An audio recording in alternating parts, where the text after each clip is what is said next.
Welcome to another edition of the Inside Carolina podcast. I'm your host, Tommy Ashley. We are sponsored by Johnny T-Shirt and JohnnyT-Shirt.com.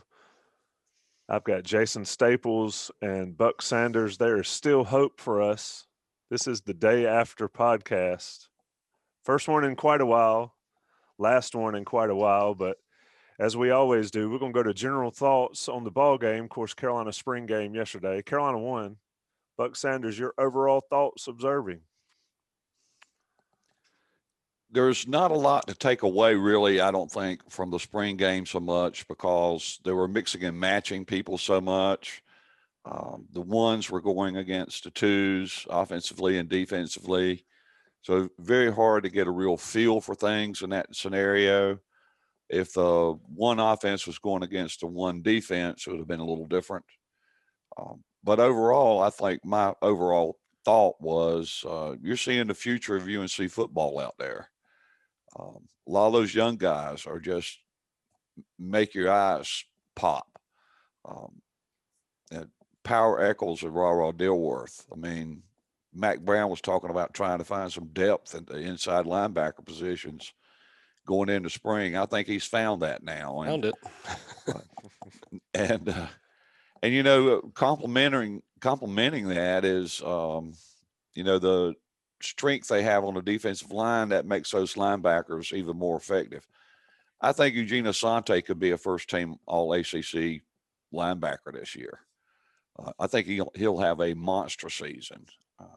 He'll have better opportunities at that position because he's got such strength in front of him on that defensive line. So it's going to be very interesting. I know the running back situation is still in flux. I'm like Tommy. I think the wide receiver situation is going to work itself out. So I think that's maybe the basic takeaways, but I'd caution everybody not to read way too much into the spring game, except they came out of it without any injuries. There's the number one thing that you have a full spring and you don't suffer any major setbacks injury wise, and especially on the spring game when they're going to the ground the first time. And before I forget, take a chance to rate us, review us, and subscribe or follow on your podcast app and on the YouTube channel. Of course, this one will be up on YouTube soon after we record. And of course, there's always those live shows on Tuesday nights with the On the Beat crew. Jason, similar question that I asked Buck, and Buck hit on my thoughts there. Wide receivers, they'll be fine. In fact, when we have our big predictions, bold predictions at the end of the show, I'm going to have one for that position group. But what'd you see overall that caught your eye yesterday? Well, they're going to be a whole lot better up front with a quickness in terms of defense.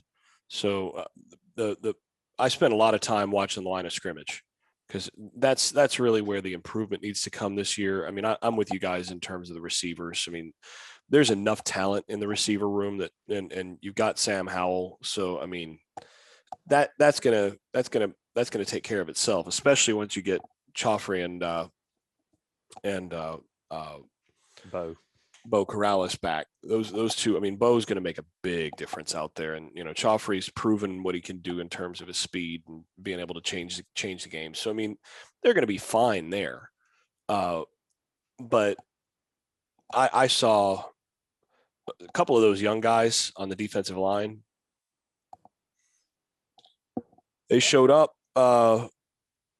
as you would hope.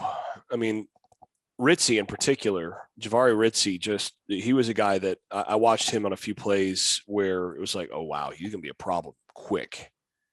That guy is going to be a problem for teams quickly.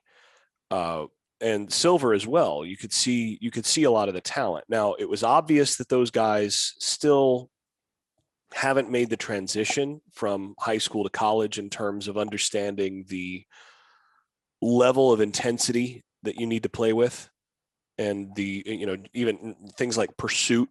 There's some times where I could see, the ball goes to the other side of the defensive line or whatever, and I didn't see the kind of effort in pursuit that you expect from guys on a top tier defense in Power 5 college football.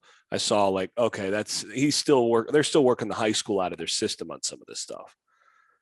But there was a sequence in I don't think it was about the fourth drive or so, maybe fifth drive, where Ritzy had 2 or 3 plays in a row where it was like, I don't know that they had any defensive linemen on the roster that could do any of that last year. And it was like, and he did that against the starting offensive line. So I tell you who took a big step forward, Miles Murphy. Yeah. Also, yes, definitely. And so he took a big step forward from last year, I thought. Just the way he played.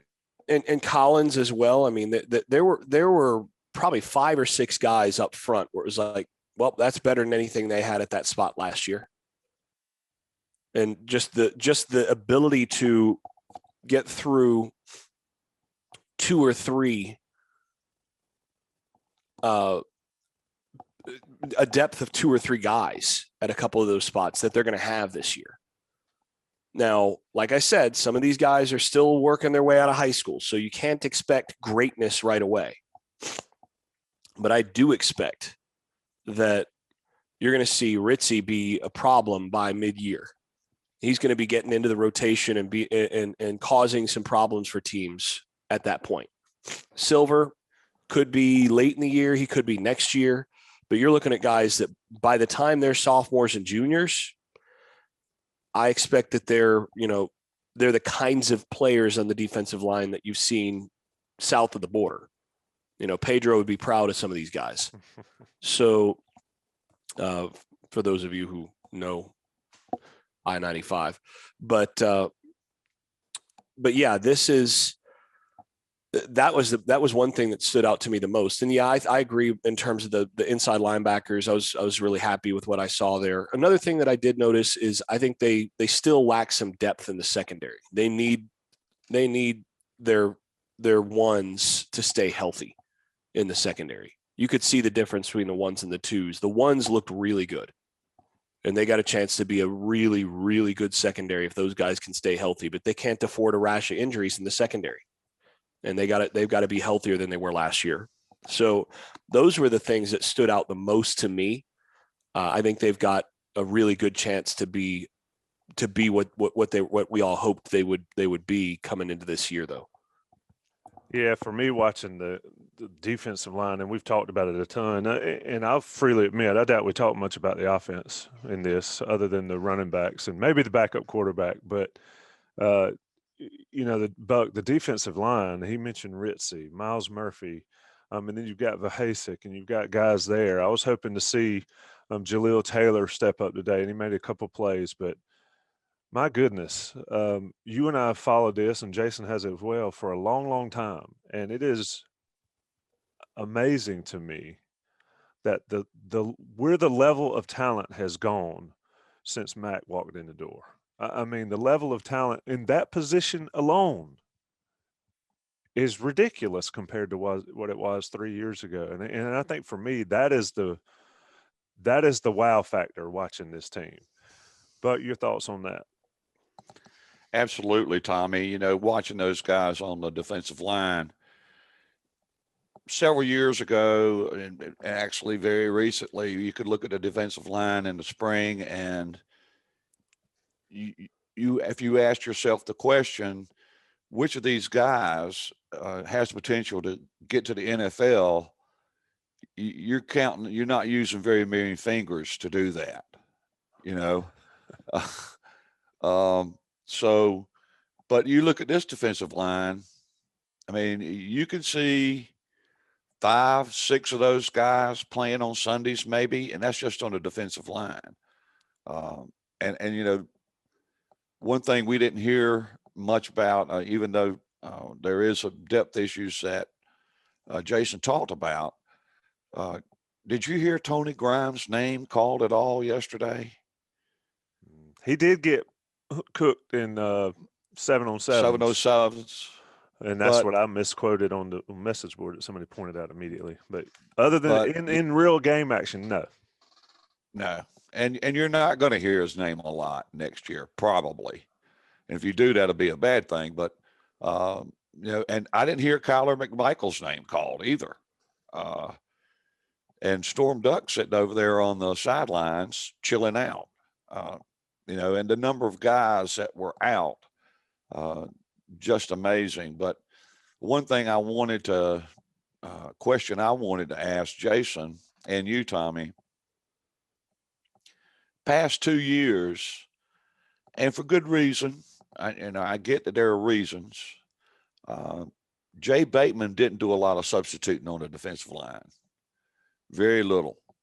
Aaron Crawford and Jason Strobridge played like 95% of the snaps. And even last year, when they had Miles Murphy available, Clyde Pender available, now those guys missed the spring. They missed a lot of conditioning. And they're big guys. They need that. But they didn't get any run until towards the end of the season. And Jason and Tommy, I want to hear from you guys. Is this the year where we're going to see the starters on the defensive line get 35, 40 snaps instead of 65, 70 snaps? That's what I'd like to. That's what I'm going to be interested in looking at this fall. By mid-year, I would say the answer to that question is going to be yes. Because, here's something interesting to look at. At different points in the running game, the two defensive line gave the one offensive line more trouble than the one defensive line gave the two offensive line. Mm-hmm. Definitely. There were more holes for the second group at times. And you go, well, why is that? Why? But now, granted, again, not all of the ones were playing. You didn't have Tamon Fox out there. You didn't have, so there were some guys that will add to that already. But when you're starting to see, like, okay, they can put those guys in and they're not just getting gashed up front, then you feel better as a defensive coordinator saying, I can stick that guy out there. Now, there were some mistakes and fits and things that did lead to some stuff later in the scrimmage. But again, I think by mid-year, you're going to be looking at a rotation where you're, like you said, 35, 40 snaps will be what you're seeing guys like, Tamari Fox and Vohasek and some of these other guys. Those guys are going to be getting their reps cut pretty significantly, and not because they're not good, not because they're not playing well, but because now they can stay fresh. Which the thing that people forget is when you only play 40 snaps, you want to be out there and all that. But here's the thing: you can be a lot more disruptive in the 40 snaps that you're out there than you were in the 70 snaps that you're playing, because when you're gonna be playing 70 snaps, you have to play like you're playing 70 snaps. When you're going to play 40, you can go out there for the 3 or 4 snaps in a row that you're playing and absolutely kill yourself. And then you're going to get a second to not hurt the team. So I think you're going to see that by mid-year. There's still some development with a couple of the young guys, but just like, Buck, you were right bringing up Miles Murphy. I saw some good things from Kamen Rucker in particular.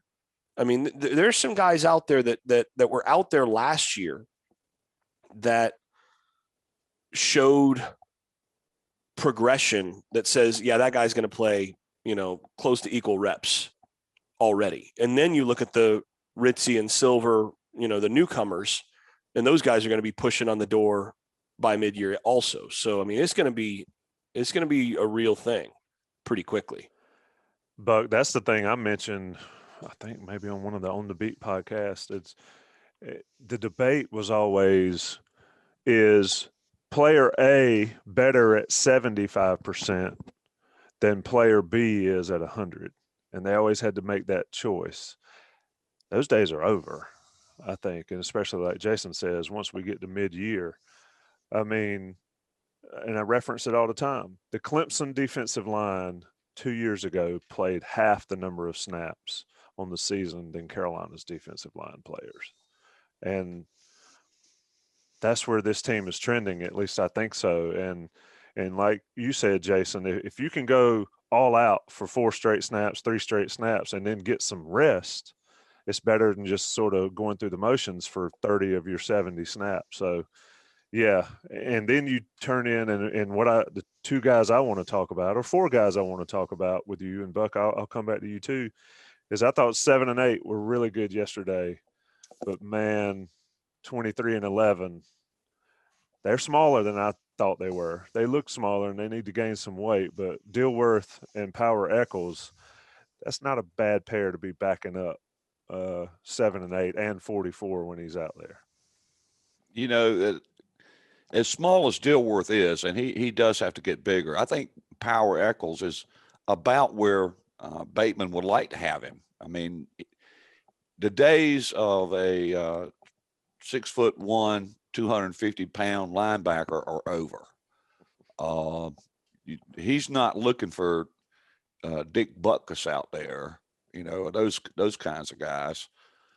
He's looking for guys built about like Eugene Asante. Asante probably only weighs about 215, maybe, on, you know, if he's eating a heavy meal, maybe. But, you know, he's got speed and he knows where to go. He's strong at the, you know, when he gets there. Those kinds of things are what Bateman's looking for. And so I think Eccles is, I mean, he'll gain some weight and get a little bigger during his tenure. Almost all of them do, but he's not far off from where Bateman would want him to be. Now, Dilworth has got some room to grow, but the thing about Dilworth was, as small as he is, he lived in the backfield. I mean, he was getting into backfield like on a huge number of snaps. He might not always make the tackle, but he was back there. And if you only weigh, you know, 100 pounds and you can tackle somebody, I don't care, you know, get in the backfield and tackle somebody. So, you know, he's going to be such an interesting player to follow over these next several years in terms of his growth and development. And he's already a scary player. I mean, you saw that yesterday. So we'll see. But, you know, I thought even, and Tommy foretold this on IC Live yesterday, that Kadri Jackson flashed a little bit.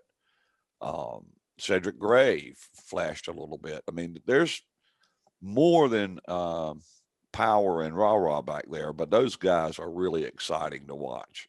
It's unbelievable in a lot of ways.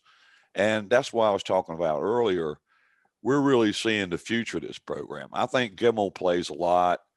Asante, I already thought, you know, he's going to play a ton.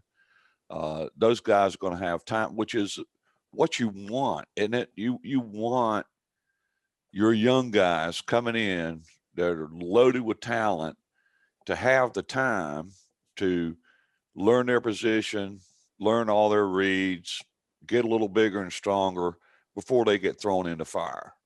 And they've got that luxury with linebackers and defensive line that they don't have to rush these guys. You know, they can take their time, make sure they get all the information they need to have, more conditioning, more nutrition, all those kinds of things. So, you know, it's an ideal situation in that front seven headed into 2021, Tommy. And one of the other things when you've got back linebackers like they have these young guys, Eccles and Rara are going to be really, really good players on special teams this year. And the thing that you got to remember is that your backup defensive backs and linebackers, and to a lesser extent edge players, that's where you get a lot of your special teams players. And so if you don't have depth in those areas, you're not going to be as good on special teams. And so, but when you can go 3 deep on your inside linebackers with guys that can play, that are actually decent players, and certainly that have, you know, outstanding athleticism from the young guys, then all of a sudden your special teams take a big leap just because those guys, first of all, they're super athletic. And then second of all, they're hungry because when they get out there, they want to do something. They're not playing as much as they're used to. because they're stud players in high school and all that. And generally speaking, you don't rotate your linebackers a bunch. You just don't. And because I mean, it's sort of like rotating quarterback to some degree. You don't take those guys off the field a bunch, but those guys are gonna be terrors on special teams. There's a few of these guys that are going to be really good special teams players, and that stood out. And hopefully, you expect that this team's going to have some leads in the fourth quarter, and that's when those guys get a lot of those reps and prepare for next year.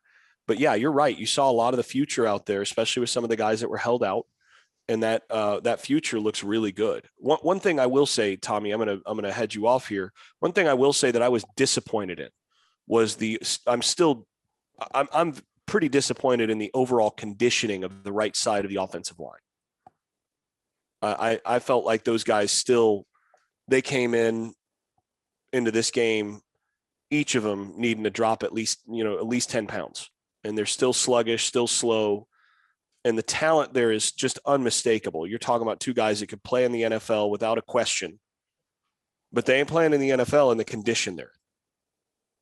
And that needs to change. They need to have a good summer on the offensive line.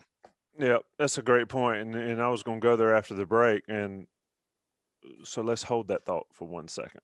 And let's get it. Teaser. Yeah, definitely a teaser. Because I want to ask is a perfect point about special teams. And Buck and I were nodding throughout that, is that this team now has options of putting studs on special teams, which certainly helps. And you covered you don't rotate the linebackers a lot. I mean, I still think Gimmel plays 80% or more of the snaps, probably more. But when we talk about the secondary, and we've talked about this a lot, you've got Duck, McMichael, and Grimes at corner. So you've got corner locked up. The safety position, and I'll flip-flop it, and I'll start with you, Jason. Conley is a stud. I don't know if he's a true safety. Maybe he is. Explain to me why he is or why he's not. But when I look at a guy like Dilworth, and I know there's two separate skill sets, but he's similar sized and he is extremely fast. Then we haven't talked about Trey Morrison, Don Chapman, whoever else back there. So where does Carolina need to get stronger in the safety spot, and who are the guys that you saw yesterday and throughout the spring that can make that happen in the fall?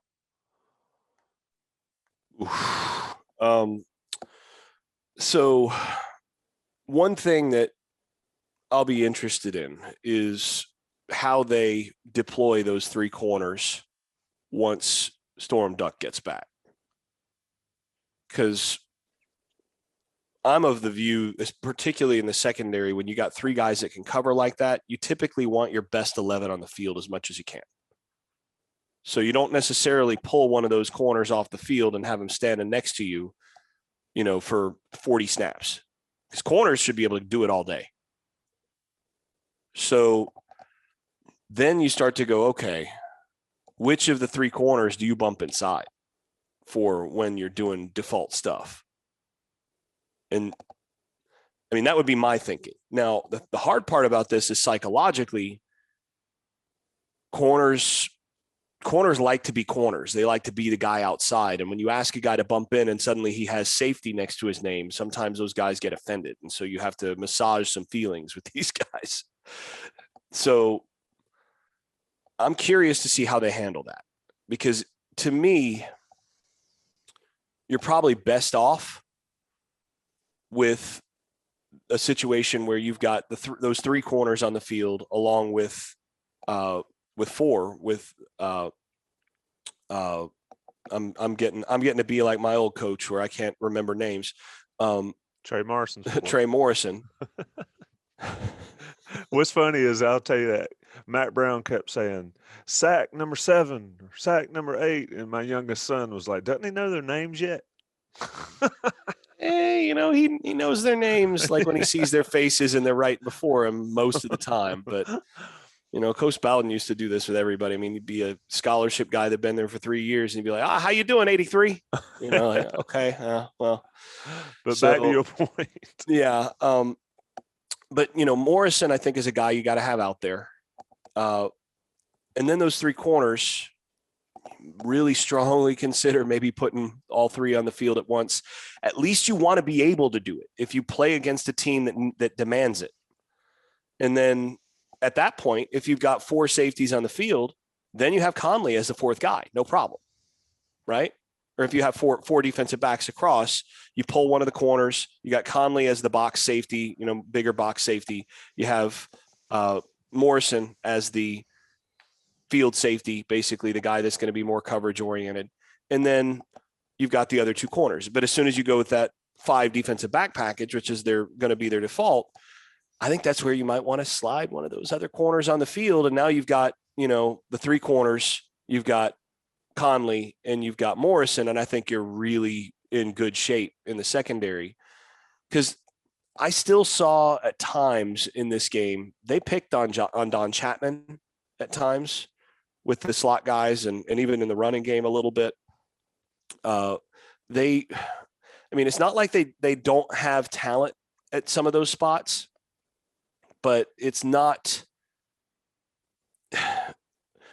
I'm not sure that those guys are in your best 11 necessarily. So, Cameron Kelly is a guy that can play, but I think that other safety is one that's going to be an interesting one when they're in that nickel situation. Because I think you're right that Conley is more of a box guy than he is a true safety. Now, when you're in a big personnel situation, you can have him as that, kind of on the boundary side. You can protect him. He doesn't have to do as much in terms of, real twitchy stuff as a boundary safety, and can kind of be a box safety from that spot. But I think that other guy, it's really the 5th guy.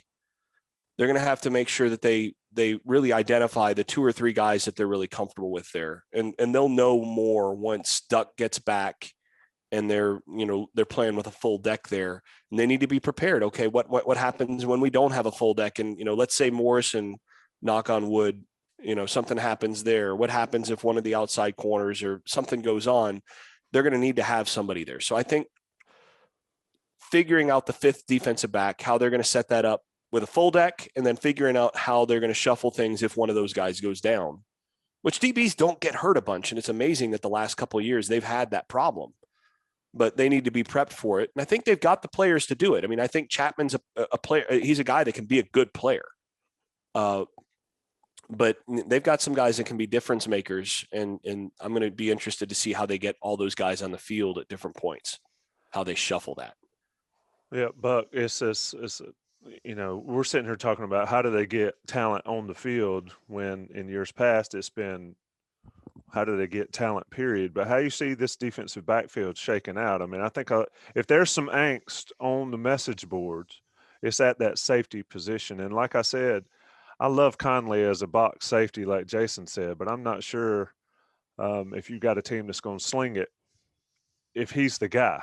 But your thoughts there, Buck, before we finally get to that offensive line talk. Jason wants to go down the road. Before Buck does anything, I will say you don't put Ra Dilworth at safety. That's a no. There it is. He's fast enough to do it, but you're taking away what makes him special. He's a linebacker, and he's special. He's potentially special at linebacker. He'd be a safety. Okay, look, you got a safety there. Yeah, that's great. But what makes him special is he can run like a safety at linebacker. And now you're stripping away what separates him. Noted. But okay. Well, what I would say is, and I'm always one that is looking for new wrinkles in terms of X's and O's, what Bateman might do. And, yesterday before I get to the secondary, he did mix and match 3 down linemen, 2 down linemen. He did different things, more so than he did on the field last year. It was primarily 2 down linemen. But in the secondary, and again, this is my proclivity to get over my skis schematically, but Iowa State plays a defense that's what they're referring to these days as an air raid killer. And they use 3 safeties and three down linemen, 3 safeties, 3 linebackers, and 2 corners is essentially what they do. Now they'll mix personnel in and give you different looks and so on and so forth. But when I first heard that Jacurius Conley was moving to safety and that Don Chapman was filling in at nickelback, well, there's your three safeties. So having three safeties, essentially three high safeties behind those linebackers, studying that, what little research I did on that Iowa State defense, it's very perplexing to quarterbacks because they don't get the hang of that right away. Because if you think about it, when guys are covering into secondary, it's a lot about man coverage and that sort of thing. But it's also where your help is. Where's your help? And these days, quarterbacks are looking for that midpoint between the receiver and the guys that are bracketing him. You may have one guy underneath and one guy over the top of him. So they're looking for that receiver to get in the midpoint of that. And it's harder to find that midpoint if you've got three safeties back there. They're just closer to the action. So I don't know if Bateman has been studying that Iowa State defense. I don't know if he's going to think about implementing some of that schematically. I know. But do you now? Okay. I do. I can tell you. Go for it. I can tell you definitively that he arrived at UNC having studied that, having spent time with the Iowa State defensive coordinator and that defensive staff. Who was formerly at Army at some point. He was a graduate assistant at or some sort of coach at Army, not while Bateman was there. Right, but that is a coaching fraternity. Once you've coached there, you're an Army guy. But he's spent time with them, and I can tell you for a fact that Jay Bateman has a whole Iowa State. You could call it that. It's not really that in terms of what they're how they would refer to it, but it's a whole Iowa State section of his defensive playbook. They haven't been able to show it the last couple of years because they didn't have the personnel for it. They couldn't do it. Now you needed 3 down linemen to do it. Yeah, you need 3 down linemen, and you also have to have the depth in the secondary to be able to play 5 defensive backs comfortably. And I mean, with all the injuries they had, the bigger issue is actually in the secondary. They didn't have the bodies that they could trust back there, and so they're trying to cobble things together. But that's something that Bateman, you're absolutely going to see some of that package this year. But it's a full package in his defense, and we just haven't seen it because the personnel wasn't there.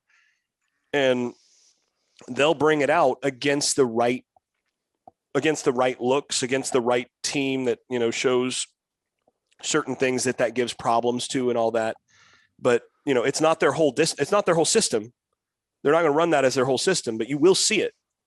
They do have it, and everything that John Heacock has, everything that John Heacock and Iowa State do, Jay Bateman has as a package in his defense. It's an option there. It's available. It's just a matter of whether or not they can do it. So I can tell you that's definitively. Yeah, that's interesting to me. I mean, you saw some of it at Army. Yeah, having that sort of package, because Iowa State has like 4-star players on this entire team, and I don't know how many of those are on the defensive side of the ball, but defensively they can go toe to toe with anybody, and it's all based on Heacock's scheme. Now those guys have been in it for a while and know it very well, but something like that. And when I heard that Chapman was moving to nickel and Conley was moving back to safety, that's a different look, just in terms of body composition and skill and all that sort of thing than we've seen in the past, where we might have had, Trey Morrison as a nickel, or even when at different points where they had different guys back there in the secondary. So it'll be interesting to see, if we see some of that Iowa State look coming up this fall. Jay Bateman's like the neighbor you have. You've got a hammer, a couple screwdrivers, maybe some other stuff. And Bateman rolls up with the brand new nice toolbox with all the mess that you borrow. Bateman's got it all, and he'll be able to deploy it. That's one thing, like we've discussed here. He's getting to the point where he can break out all the tools to use them on game day Saturdays. Let me take a second, talk about Johnny T-Shirt and JohnnyT-Shirt.com. They are sponsors of this podcast and certainly great friends of Inside Carolina. We need to support them. I was in there yesterday, got me a couple stickers, got a big cooler that we use, and we loaded up with stickers of where we've been and what we like. And so Johnny T-Shirt satisfied that goal. They also have all the gear you could ever imagine. Tons of jerseys there. Every school, journalism school, every school at Carolina you can imagine, every team. Support them as we support them. They're great. They're friendly, whether it's on Franklin Street or online. Same customer service you always get. And 10% off your everyday order if you're an Inside Carolina Premium subscriber. Take another break. Let the national guys pay the bills. You're listening to the Day After, the Spring Game podcast with Buck and Jason. We'll be right back. All right, boys, we're back. Day After podcast, InsideCarolina.com. Johnny T-Shirt, Jason Staples, and Buck Sanders. Jason, let's get back to the offensive line question. I thought the twos looked really good at times. But I want to talk about what you said earlier about this getting in shape, because somebody on the message boards asked, what's the most important thing that Carolina needs to do in the offseason to prepare for next year? Is that it in your mind? Might be. At least on offense. On offense, yeah, I'd say that's it. I mean, the rest of stuff, the wide receiver situation is gonna sort itself out, and as you get these guys healthy again, they're going to be fine. I mean, that's, those guys will be fine. We've seen that Josh Downs is the truth. You're going to, Emery Simmons is a guy that you can win with. Joffrey Brown, those guys are going to be fine. And, and obviously Corrales is going to bring a lot to the table there. You know what you're getting in Sam Howell.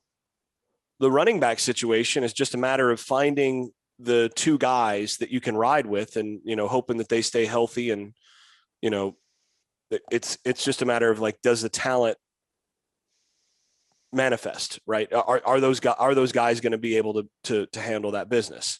And you got enough of them that, hopefully you get two out of them. So then what do you really need to do in the offseason? What really needs to be the difference? It needs to be that those offensive linemen take this offseason. This is a contract year for some of these guys, and they need to treat it as a contract year. They need to watch their diet.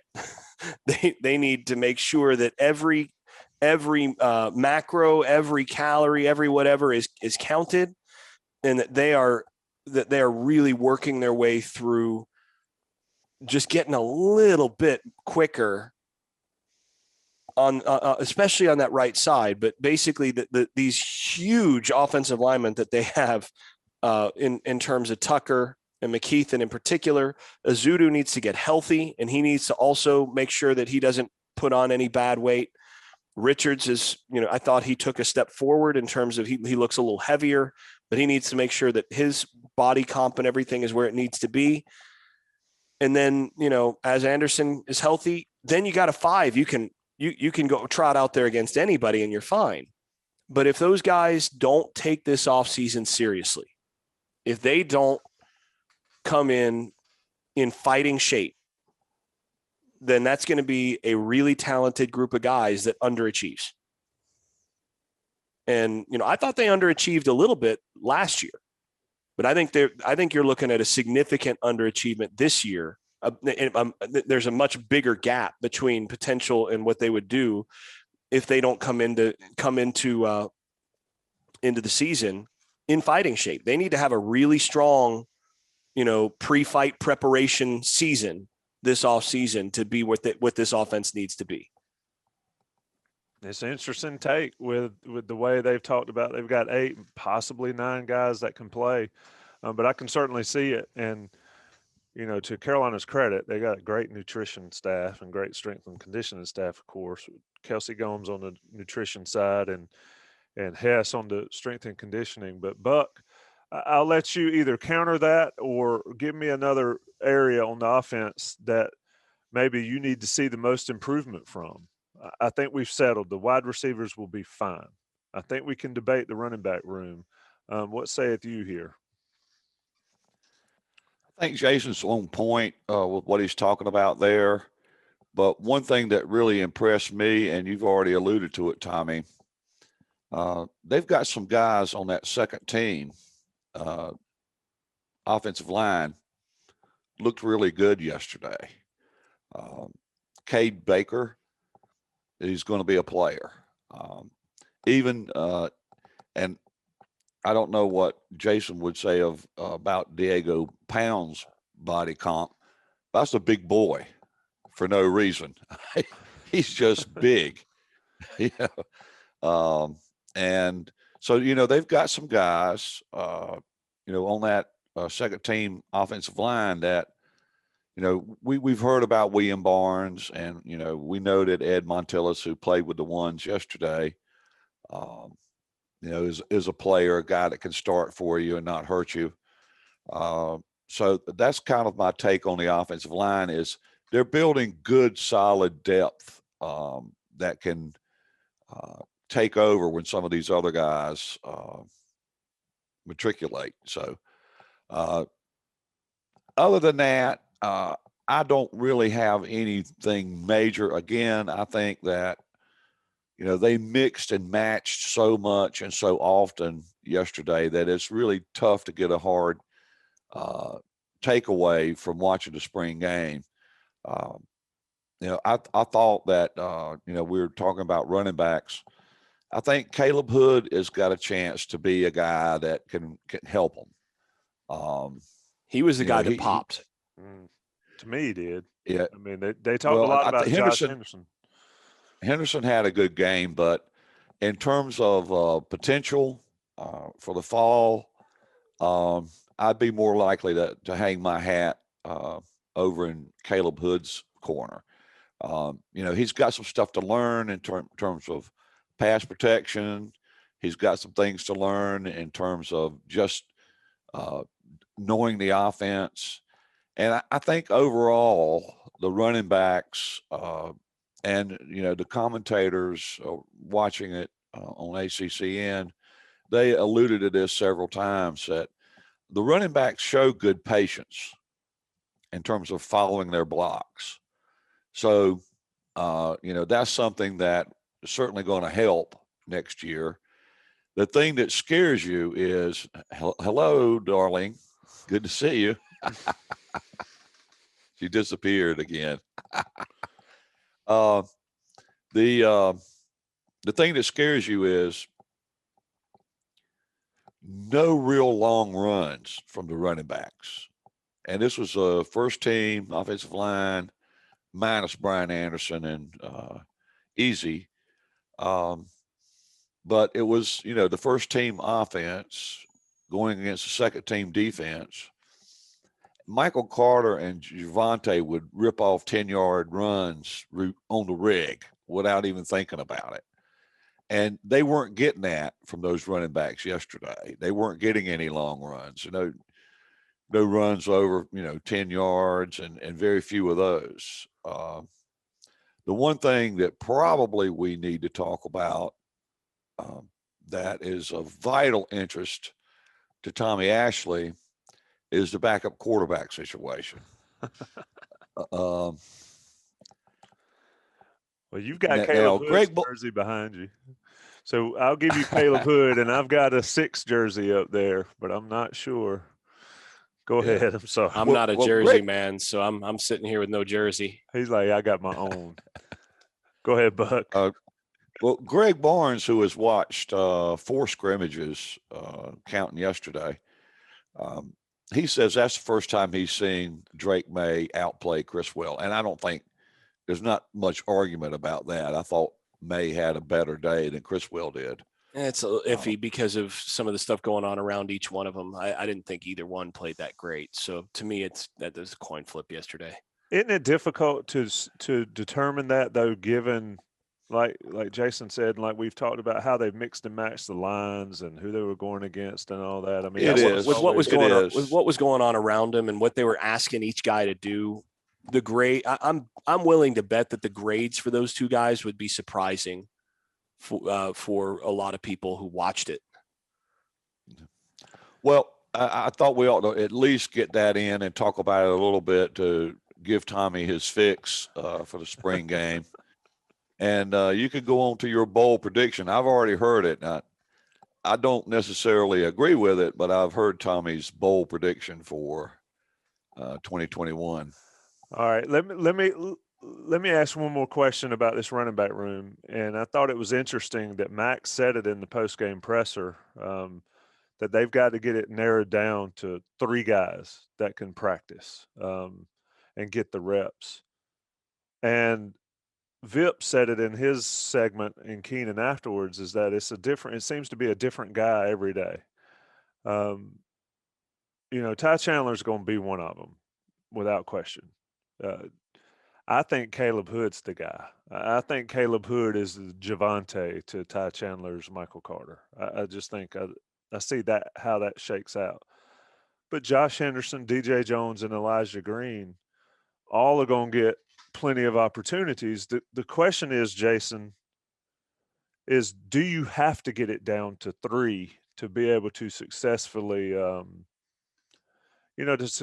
practice and get reps? And that is going to be those difficult conversations I think Mack Brown talked about over the last couple of weeks after spring is what's your role and what is your role as a running back and even as backup quarterbacks or whatever. So what are the challenges in that running back room for you, Jason, to get this team ready?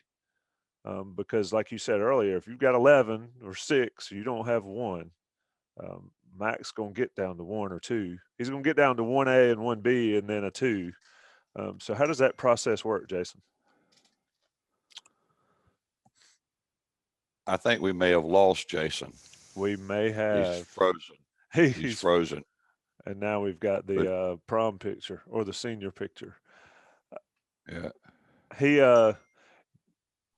Sorry, guys, there was something funky happening with my Zoom there for a second, but yeah, I think you do need to get down to 3, and ideally, I mean, if you can find 2 that are the dudes, that's better. And the big issue is that it is, as much as anything, it's pass protection, and it's having a feel for making sure that guy's going to be in the right spot every time, and that takes reps. You have to be able to trust those guys. And one of the perks of having EJ Manuel as one of the commentators yesterday is the guy played quarterback in the NFL. And when you've been a starting quarterback in the NFL, regardless of how good you were in the NFL, you had to understand protections. You have to understand where pressure is coming from, all those things. And there were a couple times where EJ called out like, "Oh yeah, that pressure, that running back's got to peel back this way." And there are a few times where he didn't call it out and say that. And I'm going, pressure there's on the back. And that's one of the things that was a luxury about Carter and Williams the last couple of years is, people want to talk about how they ran, and for good reason. Those guys ran like crazy, but they also were really good pass protectors. They were reliable. They were in the right spots over and over and over again. And neither one of them had a whole lot of regard for their physical safety when they did this stuff. So you've got to get it down to the 2 or 3 guys that you you can trust not to get Sam Howell hurt. That's the first thing.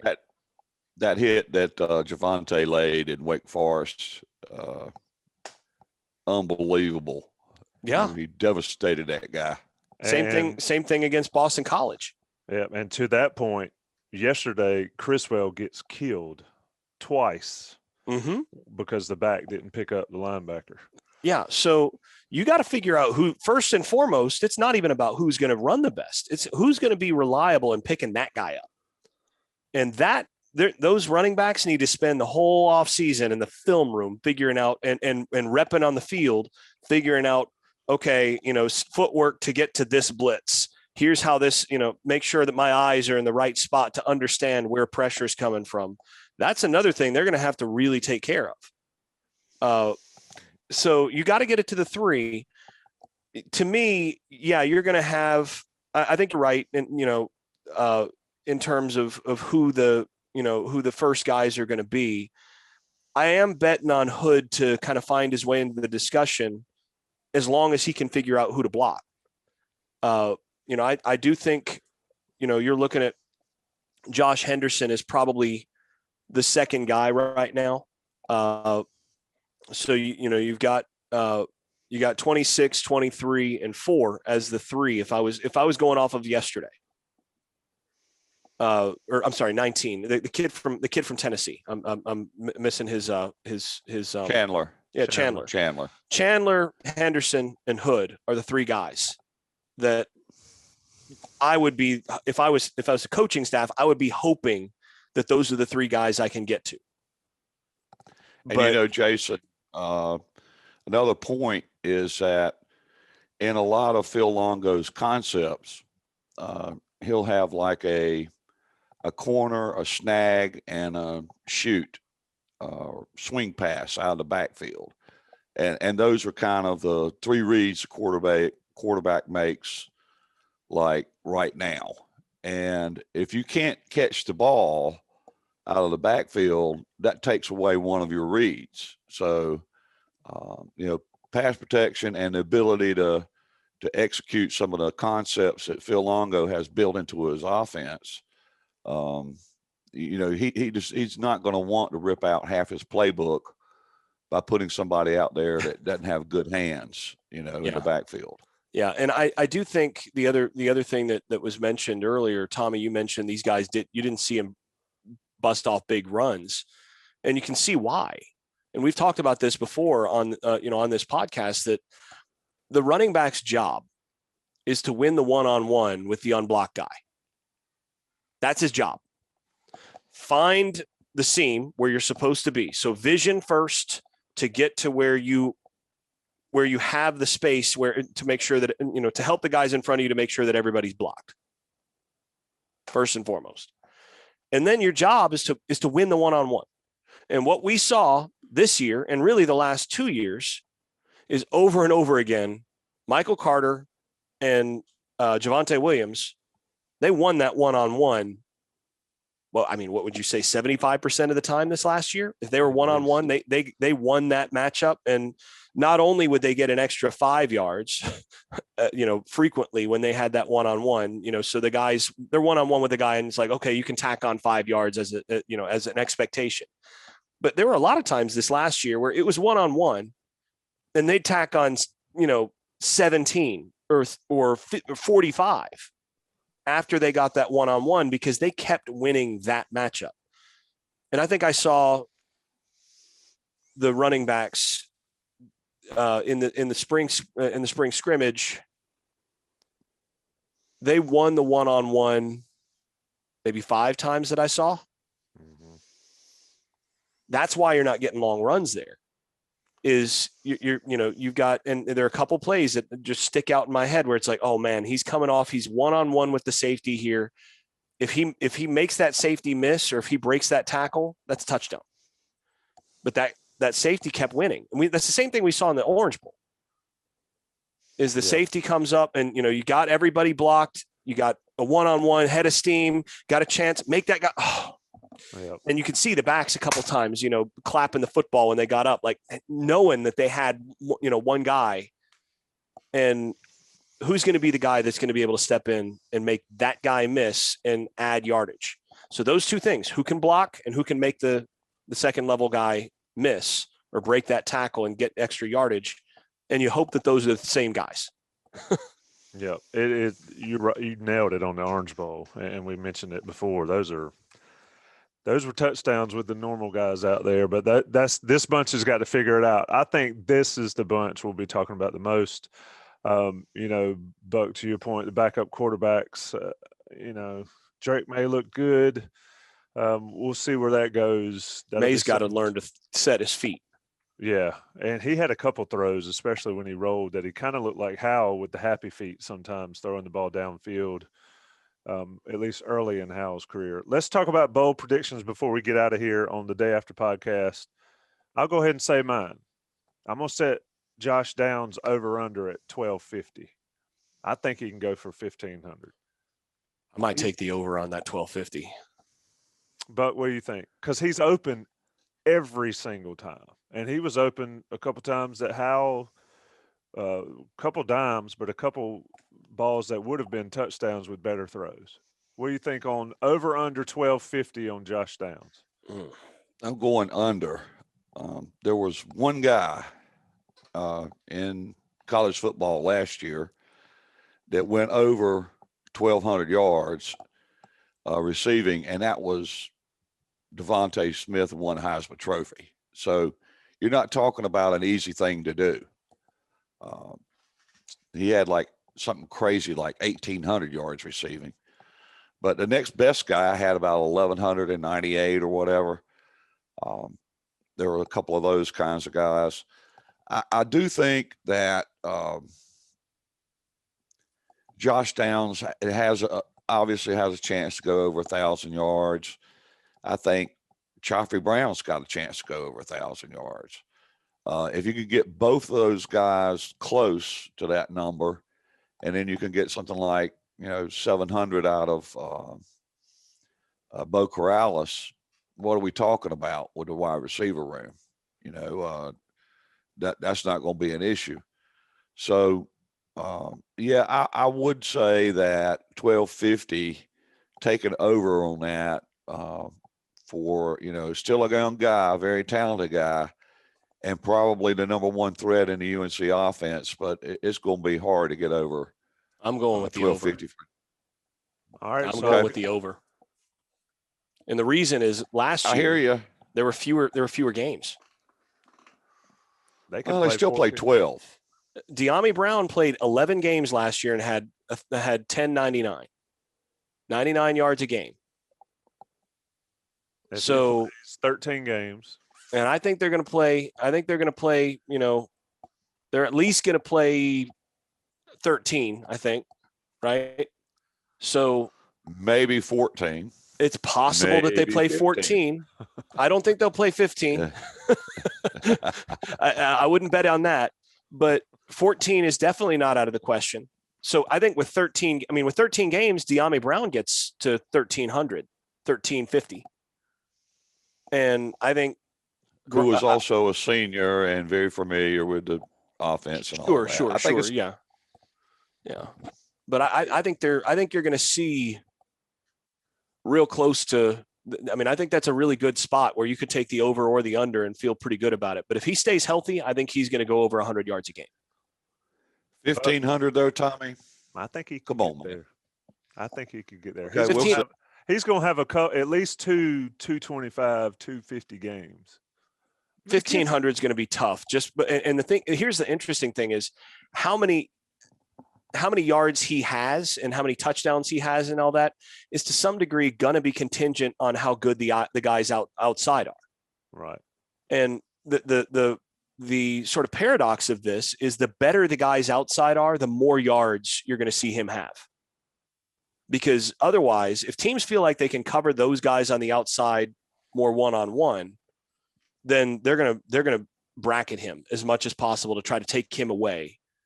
And so he's going to have less success. If you get a couple of those outside guys that start to gash teams and start to hurt them, then he's just going to run wild because teams aren't going to be able to double him. They're not going to be able to bracket him. And if that's the case, then you're looking at, some silly games. I think Howell's going to throw for more simply because I don't think the running back's going to be near as good. Yeah, they're going to be throwing him more. So, Buck, give me one. I'll put you on the spot. Give me your bold prediction. You're muted. So you're canceled. I think I've already given mine, which is I think Asante will be a first team All ACC linebacker. I think he'll Can't make the argue with first team. All right, Jason, give us one. So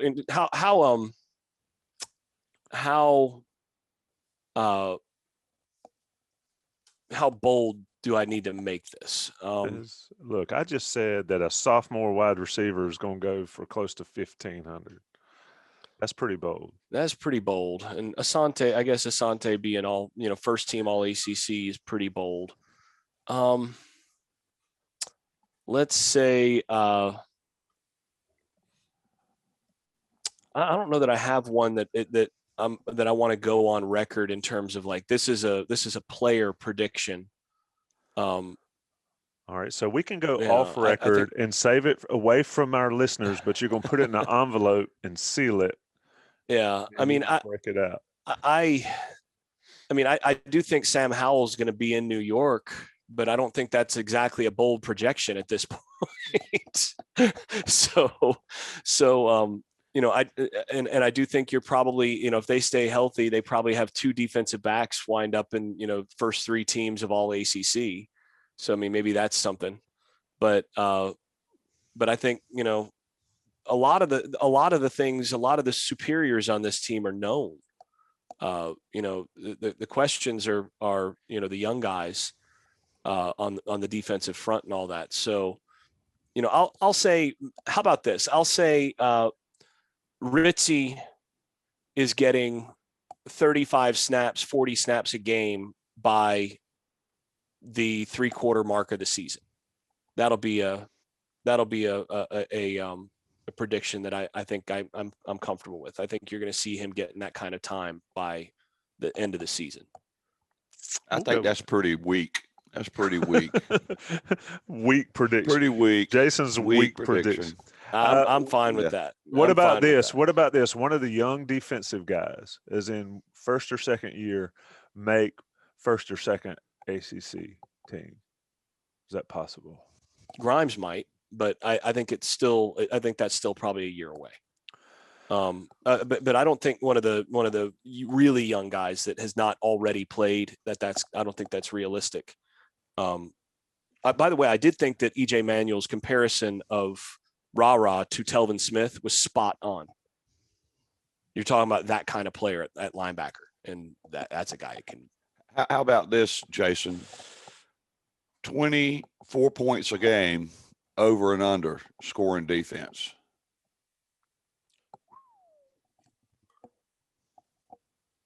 That's another one of those numbers that are. That's 29. It's 29 last year. 29 last year. 29 and you said 24. 24. I'll push it. I'm going to go over. I'm going to go at 20. I would say about 25. And one of the reasons is I think that they're going to be throwing the football more. And so when you throw the football more, there's another possession or two in there. So they're going to be close to that much better defensively. But in terms of the raw output in scoring defense, it won't necessarily look on a per game basis that much better. On a per drive basis, I think that's around the level of improvement that you'll see. It would be on exactly the same drives and schedule and everything as last year, like 22, 23 points a game, maybe with this year's defense. I think it's going to be that big of a difference. I mean, almost a touchdown different. But I think there's going to be other factors in play. And I'm also factoring in that they're probably going to make, I'm not going to say probably, but they've got a real good shot of making the ACC championship, which is also probably going to be a higher scoring game, which would probably tip that just a bit up. So look at their schedule, and I'd say that's close to a push, but I'm going to go with the over. Fun times, boys. Next time we talk, probably going to be our annual prediction podcast some point in mid to late August. Hard to believe. We should do something else during the summer, Tommy, for sure. Well, yeah, I got it. I'll tease that, and then anything else is gravy. We'll definitely get together. I think Mack said he's coming back in a couple of weeks to meet with the media again to discuss some things and to break down the offseason. So we'll probably get back together then. But anyway, that's going to do it for this edition of the Day After Podcast, Carolina Spring Game Edition. Johnny T-shirt sponsored. Buck Sanders as always. Jason Staples as always, and I'm just the guy trying to keep these dudes in line. I'll be your host, Tommy Ashley, for as long as they'll let me. As long as there's a backup quarterback, Tommy's going to be here. Oh, next year is going to be just unbelievable for me after Sam moves on. Anyway, as always, guys, appreciate it. Thanks, Tommy. Thanks, Tommy.